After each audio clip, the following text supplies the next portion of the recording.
and he has seen me destroying papers. Now, if you're a captain in time of war, you see your intelligence officer who is new destroying papers, you're curious. So he takes his paddle, dips the paddle into the water, and collects the papers. I walk in one instant from sanity to madness. He knows everything. He thinks I'm a spy. He saw me destroying papers. That's it. They know all. I go back to my tent, take out my little .32, gift of my father, my sainted father, and I wait. Hi, I'm Elliot Margulies. When I was 23 years old in 1976 in Berkeley, California, I met a man who left an impression on me I'll never forget. He was an amazing storyteller, kind of a Sergeant Bilko in his looks. His name was Dick Korn, and I was mesmerized by the way he told about his life and the things that had impressed him. I carry some of these stories today, and they help me make choices. They help me just to live my life in an inspired way when I need it. About 25 years later, I went back to Dick Korn, and I asked him if he would let me record some of these stories. And I interviewed him then. And since today's television set is kind of the modern equivalent of yesterday's campfire, gather round because I want to share this story and recycle it onward to people in the future. This is a story about a young lieutenant in World War II. Lieutenant Dick Korn entered the war pretty much as it was ending. The bombs had been dropped on Japan, and he was sent to the Philippines, Mindoro Island. But as the World War II was winding down, Dick Korn's personal war was just about to begin. And it was a war that took him into the throes of madness and out the other side. Take it away, Dick. On the way over, I think we got word, or very around that time, the bomb was dropped, the emperor surrendered. So instead of going to an almost certainly fatal invasion of Japan, I will now replace these battle-hardened, weary officers who had gone through 4 years of war. And I was very happy about that. I'm in a replacement camp. The war is officially over, except still Japanese are fighting. They won't surrender. Some of them. So our war isn't exactly over, but it's really over. I'm starting to write a poem about what happens to people after they die. Because all through this war, and to this day almost, I've never seen a dead person. I'm a Kohen, so Kohens do not see dead people. I occasionally have it very well preserved. Never seen death, and I'm in the middle of it. So I'm writing this poem about dead people who come back to talk to living people like me and tell them their story. Kurosawa did this years later. And I'm writing the poem. I can't sleep. One night I'm awakened by a terrible commotion. A sergeant has gone crazy and is demanding to see his mother. Black man, completely mad, waving a pistol. Take me home now. My mama needs me. I understand that about mom. All you have to say to me is mother, and that you get anything you want, because mother is sacred. There she is. I said, of course we'll take you home. Obvious. Home is in Brooklyn, right? And we're in the Philippines. He said, I want to go now. I said, of course you do. You get me a truck. This terrible dirt road from the replacement camp to Manila. Manila is still on fire. Japanese burned Manila and they can't put the fire out. And we drive, the sergeant drives, I'm with the crazy black man. Get to the hospital, I make a sign, where's the padded cell? Take him, he said, my mother here? He said, yes, your mother's here. I open the door to the padded cell and I say, she's in there. I push it, slam the door. 2 weeks later, I was in the same padded cell. 2 weeks. It's good. I don't feel it then, though. I'm glad to get rid of him. Orders come through. I'm posted to an infantry regiment in Mindoro Island, past the island of Corregidor. Glorious. I see it, liberated. It was wonderful. I'm euphoric. I haven't eaten for days. I'm writing my poem. And I forget the black man. Report to my captain. I am to be replacing the S2 officer, the intelligence officer, battalion intelligence. He has a little assignment for me. It appears that there are some Japanese holed up in the hills. They have heard the Emperor's surrender speech in Japanese. It's on a wire recorder, but they don't believe it. Every time they try to get them to surrender, they get fire in return. They're shooting at them.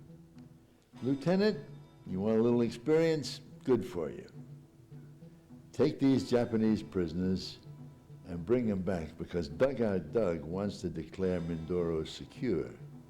He cannot proclaim total victory unless every Japanese has surrendered. So you go get them. Okay, fine, I love that. Out we go. I have 2 Japanese prisoners who speak pretty good English. So we know where they are. They're holed up in caves with ammunition. We set up our little loudspeaker, put on this little wire recorder, boom it out. So the voice booms. It's a great movie. The voice booms over these valleys. The Emperor, high voice. And it's in Japanese. They hear their emperor surrendering, and the answer is rifle fire over our heads. They won't come down. So I have and I'm, with it all taking cover. I say, tell them, show them yourselves. Their welfare, tell them you eat good. The Americans are good. Americans forgive. No hard feelings. War is over. Go back home. Rifle fire. Come back at the end of the day. Captain, they won't come down. They don't want to surrender, sir. I said, we got to get them down. Manila is going nuts. I said, give me one more day. One more day. We go out again. Same thing. Only the rifle fire is higher over our heads. They're not trying to hit us. They're saying, go away. Leave us here. But they're not trying to hurt us. We bring food, sake. I bring sake because I'm the caterer, right? This is all happening I'm the Jewish mother. Food. Why do you say food? Fire, rifle fire. We failed the second day, he says. That's it. I'm calling Manila. Manila says, flamethrowers, just asphyxiate them. We want their bodies. Korn, go out. I want the exact coordinates where they are. We're sending in the tanks and the flamethrowers. I said, oh my God. I go out again. We take the coup. I'm a good map reader, excellent map reader. I mean, I can't mistake that. They know I'm good. And I'm supposed to bring the coordinates back and the flamethrowers to come. So I say, what would Mama do? Well, it's very emotional. So I knew what Mama would do. So I said to the Japanese, I said, tell them to leave the caves. If they have to stay out, find other caves. The flamethrowers are coming tomorrow. And tell them that. And they tell them. So I have just condemned myself to death. So I'm in the hands now of the Japanese, my prisoners. They're men of honor. We go back, we give the coordinates, the flamethrowers come, they look for the bodies, no bodies. Captain looks at me, because he's a good reader of people. He says, that's funny. I said, they must be gone, sir. Maybe they felt something. Let me go out again, and I'll look for them again. So out I go, of course, we find them. Tell them again. I said, I have to give these coordinates. Get lost. Get away from here. Leave. Thank God Friday comes. Now, this is the weird American army. The war is over, so Friday we got a 5-day week, right? Friday we're off. Thank God. Because I am tense. I haven't eaten. I'm writing this poem. So I go to the shores of a lagoon on Mindoro Island, and I'm starting writing. Right now, this really happened. This is scary. All of a sudden, the temperature starts to drop. Really drop. And I'm in a tropical island, and it's cold. I'm shivering, and I look up, and there they are. The dead soldiers, lined up to talk to me. They're all lined up, and one of them steps forward, gives me his name, rank, and serial number, and says, my mother is here. Tell her I'm okay. It's a little strange, but it's all right. And he's dead as a doornail. Then another one comes up. Are these Japanese No, dead these or are American? soldiers. They're dead American soldiers lined up to talk to me. And I said, I didn't bargain for this. I said to Pedro Alcala, if becoming a poet means this, that's it. So I run away. I tear up the manuscript and throw it into the lagoon. And I'm lying there panting, slowly coming back to myself. My captain likes to fish. He's in a boat, I suddenly see, and he has seen me destroying papers. Now, if you're a captain in time of war, you see your intelligence officer who is new destroying papers, you're curious. So he takes his paddle, dips the paddle into the water, and collects the papers. I walk in one instant from sanity to madness. He knows everything. He thinks I'm a spy. He saw me destroying papers. That's it. They know all. I go back to my tent, take out my little 32, gift of my father, my sainted father, and I wait. I know it's over. I know there's no escape. I was going to die. He goes back to the mess hall, puts together the papers, and discovers it's a dramatic poem. And he's fascinated. So he carefully puts it together. I think he goes back, the lagoon is right there, gets more. And he has made a jigsaw puzzle of this poem. Comes into my tent and says, Dick, everybody called me my first name. Dick, why did you destroy this beautiful poem? Wait. Aren't you sitting there with a gun? He doesn't see it. He said, why did he comes in, why did you? And then he sees the gun and I say, sit down, Captain. You have about 5 minutes to live. But before I shoot you, I want to tell you why. And then I go into this denunciation of the U.S. Army. I say, we have won the war. We're still killing people. And boom, boom, boom. But I don't tell him. Thank God I didn't tell him that I'd warned him. I was that smart. I didn't tell him. And I just go raving. I'm dying to shoot him. Around the tent come the GIs. I see the legs. I hear the rifle bolts clicking. The GIs understood what happened, the grunts. They're surrounding the tent. They're covering me, and I'm covering him. And this brave captain lifts up his voice and says, you guys get lost. I'm having a private conversation with my lieutenant. Get out of here. And they go. And I am amazed. I say, that's crazy. I said, you have to be either the craziest or the bravest man I've ever seen. I get up, I give him the gun, give him the pistol. He hugs me like this and says, Dick, when did you last eat? I said, about a month ago, but I drink a lot of water and fruit juice. He says, you're going to have to eat right away. He takes me to the mess hall, comes out of this tent. The GIs are all hiding with their rifles ready. They see the captain come out arm in arm with me. They don't know what's happening. They follow us to the mess hall. He makes the biggest omelet I have ever seen. 20 eggs, everything goes in it. And we're discussing poetry. My luck, at West Point, he was a lit major. He understands modern poetry. So we are discussing in this beautiful scene French poetry, Apollinaire, the surrealistic movement, and as if, we're somewhere else. We're in Paris. All of a sudden, the sirens, the whole U.S. Army arrives. MPs, a half-track, bullhorn, Lieutenant Korn, send the captain out, and then come out with your hands up. He says, oh my God, I forgot we literally both forgot where we were. He rushes out. He says, stay here, I'll take care of it. So I'm eating, I'm fine, no problem. I'm hungry. Then I hear this big argument. We're going in. And the captain says, over my dead body. He's standing like this.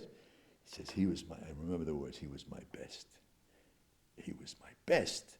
And this goddamn war has gotten to him. Call an ambulance.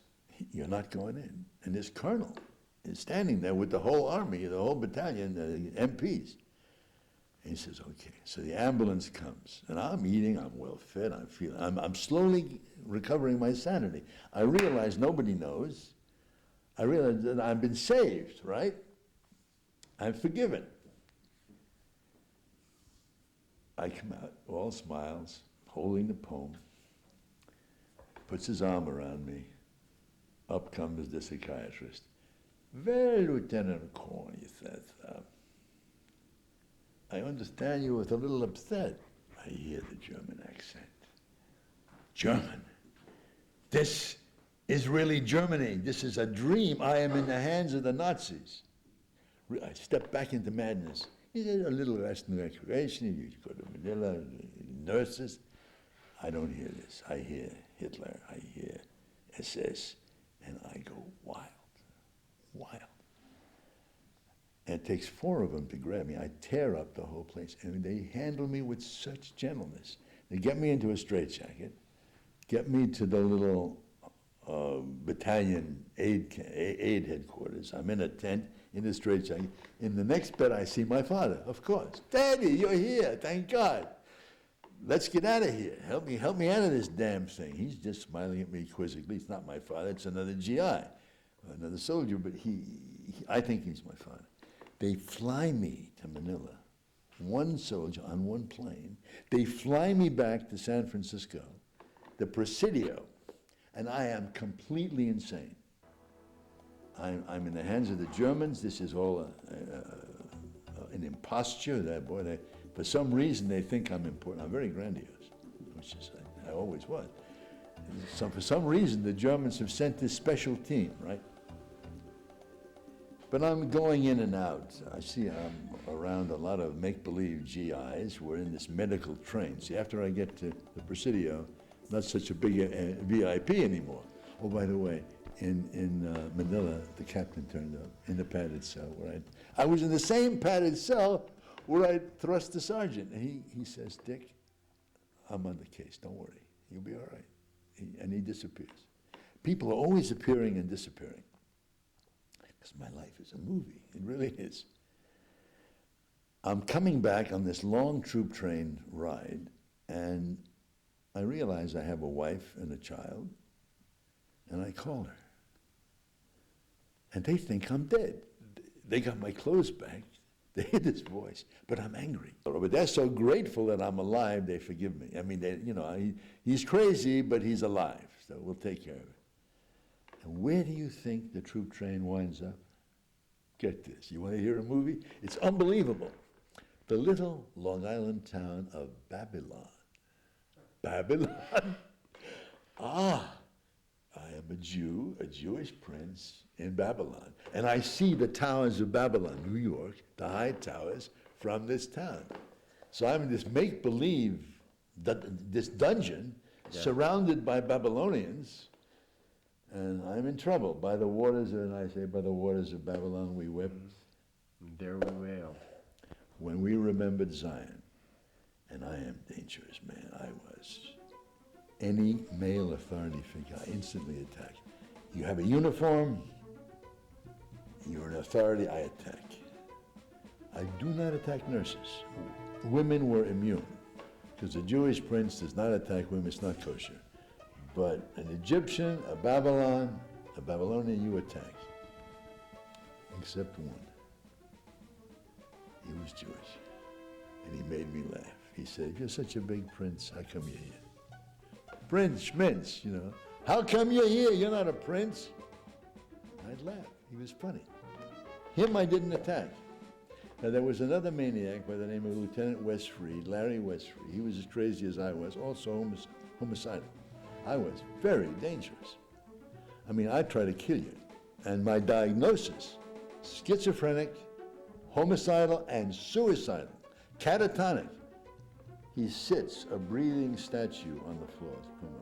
He sits, a breathing statue on the floor.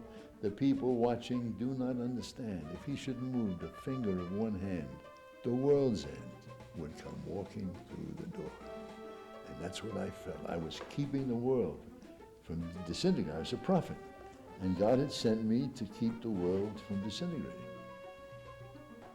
Whenever we were out of the straitjacket or we were in cold tubs of ice water, we would stand on our turf and protect it. I would face Jerusalem. I looked toward Jerusalem, and he would face the other way. And nobody could come near. Anybody came near, we would attack him, and we'd really attack him. They got so petrified of us, they wanted to keep us in the straitjacket all the time. So we're getting ready. So these are the goyim, these are the bad people. These are the people that killed Moses and whatever. All of a sudden, the wrong person is coming toward us. It's my friend. The one ward attendant I liked. He was somehow not a bad Babylon, or he was Jewish. I see Larry get ready to attack, and Larry looks to me, we're ready, we're going to get him. And something in my mind says, something's wrong. This is not right. Now, as on my mother's ashes, this is what happened. I find myself walking over to Larry, I put my arms around him and say these words, Larry, it's all right, nobody is going to hurt you. At that moment, I was completely sane. I woke up, I woke up, I woke up. I said, my God, this is Babylon, Long Island. I'm in a mental hospital. I have been a total asshole, a monster. I'm well. I'm not crazy anymore. And I come out an angel. I walk out of there. They all fall back. I said, don't be afraid. It's okay. I'm better. I was better. See, the essence of madness is this. The perpendicular pronoun, I. It goes like this. I. You fall into a bottomless pit of self. Nobody else exists. The moment I could get out of myself and care about another human being, I was well. That is the essence of wellness.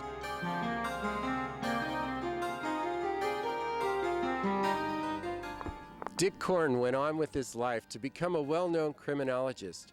He worked in prisons throughout this whole country, setting up workshops for wardens, prisoners, police, and judges, in which they would act out different dramas and discover the bridges between themselves as humans in an effort to reform prisons into something more than just a factory for punishment. Dick Korn also started, with his wife Eva, the Berkeley Psychodrama Institute. That's where I discovered him, on one of his public Friday night psychodrama theater events, where maybe 100 people would be involved in somebody's personal drama, with that Dick Korn, Sergeant Bilko, enjoying every moment as the conductor. I went to his website recently on the internet because occasionally Dick posts a new poem or a story. And unfortunately, I found an obituary written by his son. Dick Korn passed away July 4th, 2002 in Sweden. I haven't had many mentors in my life. In fact, I only saw Dick Korn perhaps a dozen times the whole 20 or 30 years that I knew him. But I know there's many people all around this world who were deeply touched, deeply entertained, deeply inspired by one of Dick Korn's stories. And so I want to widen that radius a little bit today. Thank you, Dick.